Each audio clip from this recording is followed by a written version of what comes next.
Hope that your day has been going great, and today I'm going to be showing you how to get the old Instagram logo that gives off a iOS 6, 7 feel.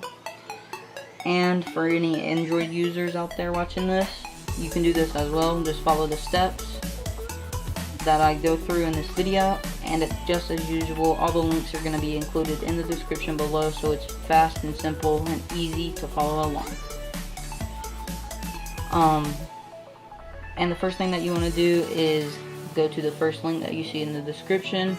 It's going to bring you to this webpage. It's called whoisjuan.me, and all you want to do is click the share button right there. It has a square and an arrow going up through it, and you want to go over till you see add to home screen. Click it, and then up in the top right corner, click add.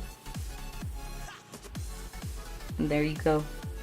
You have the old Instagram logo, and it's functional.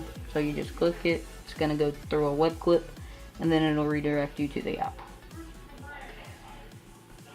Flawless.